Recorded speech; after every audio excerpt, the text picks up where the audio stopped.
Olá, tudo bom? Meu nome é Gabriel Guterres e esse é o Manual de Biologia, um canal criado para estudar biologia de maneira fácil, rápida e descomplicada. O tema da nossa aula de hoje é Biologia e as características gerais dos seres vivos. Vem comigo? Bom, vamos lá. Para iniciar a nossa aula, a gente precisa entender o conceito de biologia, tudo bem? Biologia é uma palavra que ela é formada por duas outras palavras. O prefixo bio significa vida e o sufixo logia significa estudo ou ciência, certo? Então, nesse contexto, a biologia ela vai ser aquela ciência que vai se dedicar ao estudo da vida, ao estudo de todas as formas de vida que existem, tudo bem? Porém, a biologia ela não se dedica somente ao estudo da vida, mas ela estuda a maneira como os seres vivos interagem com o meio ambiente e a maneira como esses seres vivos interagem uns com os outros, ok? Então, basicamente, biologia é a ciência que estuda a vida. Porém, a gente acaba esbarrando em uma outra questão, que é: o que é vida? É muito fácil a gente falar que eu, por exemplo, que estou dando essa aula, que estou falando, estou me movimentando, estou tendo ações bem dinâmicas, sou um ser vivo. Mas quando a gente pensa numa árvore ou numa esponja do mar, a gente também tem seres vivos. Tanto a árvore quanto a esponja do mar são seres vivos. Porém, são seres vivos que não são tão dinâmicos, concorda? Porque a árvore fica parada, ela não se movimenta, ela não fala. Então a gente tem a impressão de que tá ali tranquilo. Mas quando a gente pega, por exemplo, uma pedra, essa pedra, ela também fica parada, ela também não tem ação nenhuma, mas visualmente, pelo que a gente enxerga, ela fica tão parada quanto a árvore. Mas a pedra, por exemplo, ela não é um ser vivo. Ela é um ser que a gente chama de bruto, ou ainda inanimado. Ok? Então, os seres inanimados ou brutos são aqueles que não têm vida. Tá, mas como eu defino o que tem vida e o que não tem vida? A gente tem um conjunto de características gerais que são comuns a todos os seres vivos que existem na Terra. Então, todo ser vivo vai ter que ter essas características, certo? Bom, a primeira e provavelmente a mais marcante é, sem dúvida nenhuma, a célula. A célula, ela é a menor unidade morfológica de um ser vivo. O que é isso? Trocando em miúdos, a célula, ela é a menor unidade que forma um ser vivo. Então, é a partir da célula que a gente vai ter o surgimento da vida. Tudo bem? Aliás, muitas pessoas acreditam que vírus são seres vivos, mas na realidade eles não são. Por quê? Eles não possuem uma célula e não possuem uma série de outras características que eu vou mencionar aqui ao longo dessa aula.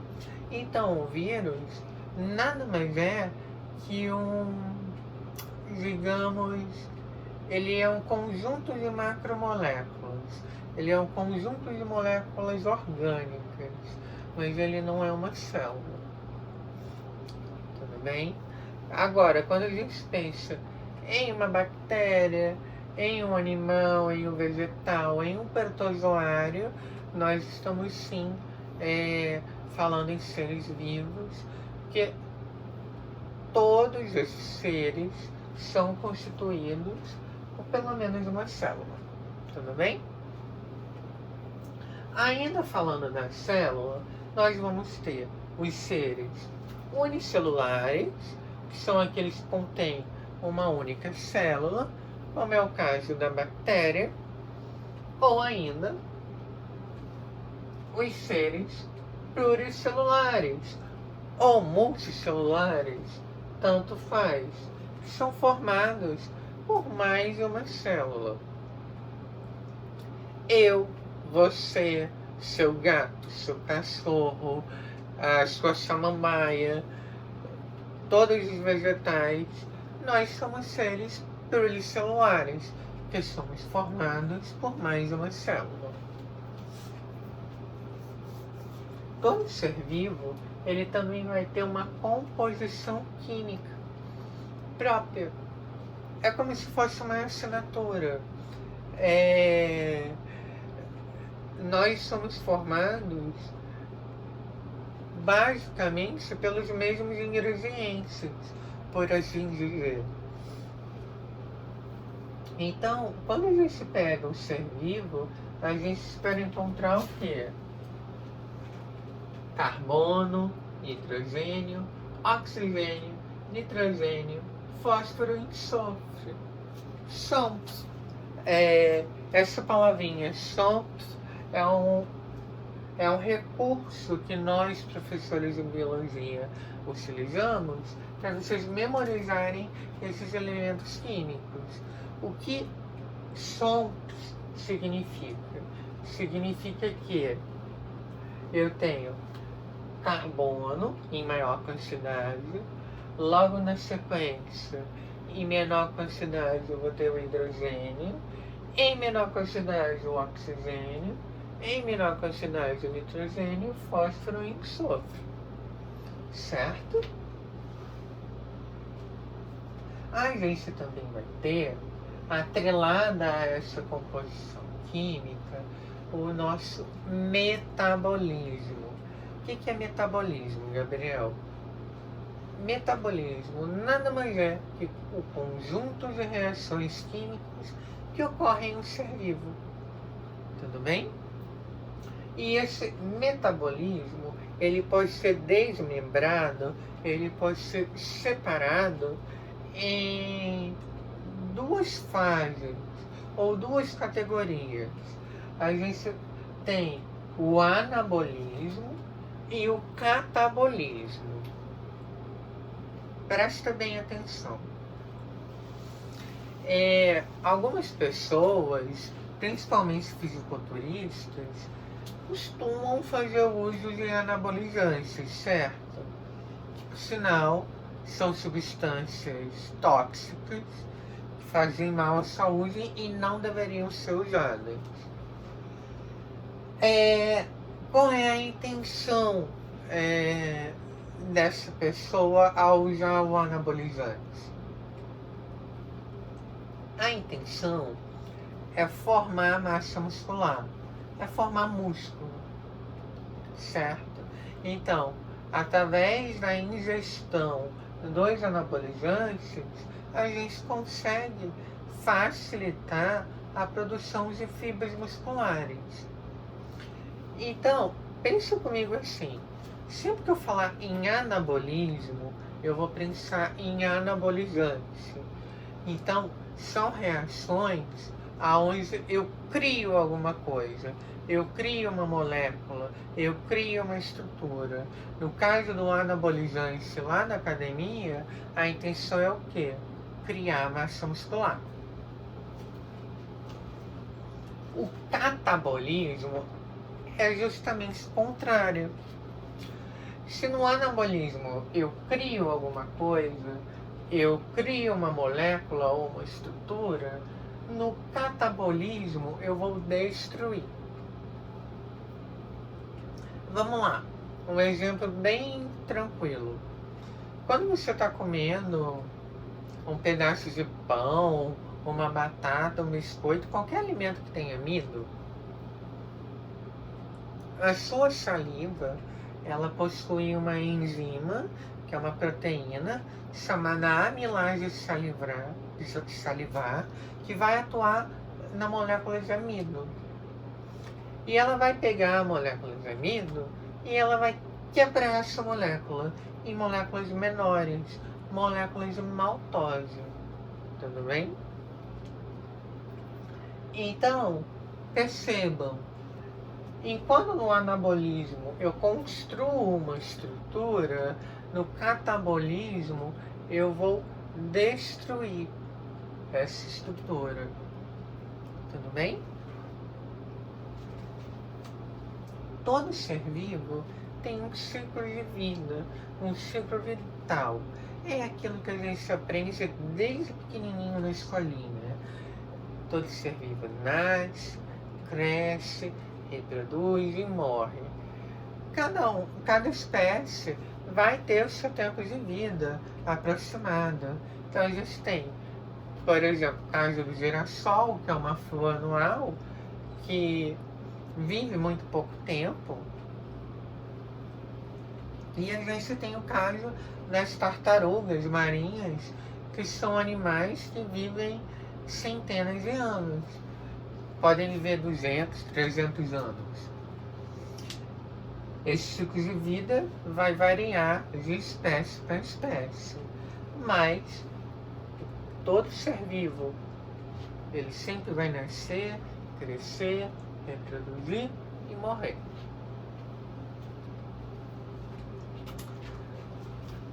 Ainda dentro desse ciclo de vida ou desse ciclo vital, a gente tem o crescimento. O crescimento dos seres vivos. Sim, eles crescem. Mas existem dois tipos de crescimento. E você tem que ter muita atenção nisso. Ok? A gente tem o crescimento em volume e o crescimento em número de célula. Lembra que eu falei aqui atrás que existem seres unicelulares? Vamos imaginar uma bactéria. Ela é formada apenas por uma única célula. Então, a maneira que a bactéria tem de crescer não é aumentando o número de células dela, mas é aumentando o seu volume. Então ela nasce pequenininha e ela vai aumentando o seu volume até que em um determinado momento da vida dela, ela acaba se dividindo e dando origem a uma outra bactéria igual a ela. Então, esse é o crescimento volumétrico, é o crescimento em volume. O outro tipo de crescimento que os seres vivos podem apresentar é o crescimento em número de células. Então, geralmente, esse crescimento ele acompanha o crescimento do tamanho do indivíduo. Então, por exemplo, vamos lá. Quando eu nasci, eu não tinha esse corpo. Eu não tinha barba, eu era um bebê muito pequenininho, eu não tinha toda essa massa muscular, todo esse peso. O que aconteceu? O meu corpo, ao longo do tempo, fez com que as minhas células se multiplicassem. através de um processo chamado mitose, uma divisão celular. E ao longo de várias e várias mitoses, ao decorrer da minha vida, eu consegui adquirir a estrutura corporal que eu tenho hoje. Tudo bem? Por quê? Porque eu aumentei o meu número de células. Eu não aumentei o meu volume. Na realidade, eu tenho mais células agora do que quando eu tinha quando eu era um bebê. A gente tem a reprodução também. A reprodução é um tópico em que muitos alunos confundem, tá? Porque a gente tem a reprodução sexuada e a assexuada. Quando a gente olha para essas palavras, a gente pensa em sexo, em ato sexual. Mas a reprodução sexuada, ela nada tem a ver com sexo. Ela não é a reprodução onde tem sexo. Ela é a reprodução onde eu tenho troca de material genético. Pense comigo, material genético. É troca de material genético. Então eu, por exemplo, quando eu quiser me reproduzir, se eu quiser, eu vou enviar no meu espermatozoide metade do meu material genético, metade do meu DNA, e a minha namorada, ela vai enviar metade do material genético, metade do DNA dela, no óvulo dela. Quando esse óvulo e esse espermatozoide se encontram, a gente tem a fecundação e a gente tem a formação de um novo indivíduo. Tudo bem? Na reprodução assexuada, a gente não tem essa troca de material genético. O que a gente vai ter, na maioria das vezes, é uma divisão. Então, por exemplo, tem uma bactéria, ela tinha um determinado tamanho, ela cresceu, aumentou o volume dela, e em um determinado momento ela se dividiu. E aí eu tenho duas bactérias, aonde uma é a cópia idêntica da outra. Tudo bem? Então, só para arrematar, qual é a grande diferença das duas reproduções? Na sexuada, eu tenho troca de material genético e eu tenho variabilidade. Porque à medida que eu troco o meu material genético com o material genético da minha namorada, eu vou ter um ser vivo, um filho, que não é nem igual a mim, nem igual a minha namorada. Vai ser um ser vivo único, com características próprias. Algumas características virão de mim e outras virão da minha namorada. Isso é muito bom porque contribui para que a espécie seja mais forte. Na sexuada, a gente não tem essa variabilidade. A gente também vai ter a evolução. Evolução também é um conceito que muitos alunos acabam confundindo. Porque a palavra evolução, ela é empregada de uma maneira errada no nosso dia a dia. Pelo menos do ponto de vista da biologia. Quando a gente fala em evoluir, a gente fala em transformar, em mudar alguma coisa. Então, por exemplo, hoje todo mundo sabe que as cobras não possuem perna. Nenhuma cobra possui pernas.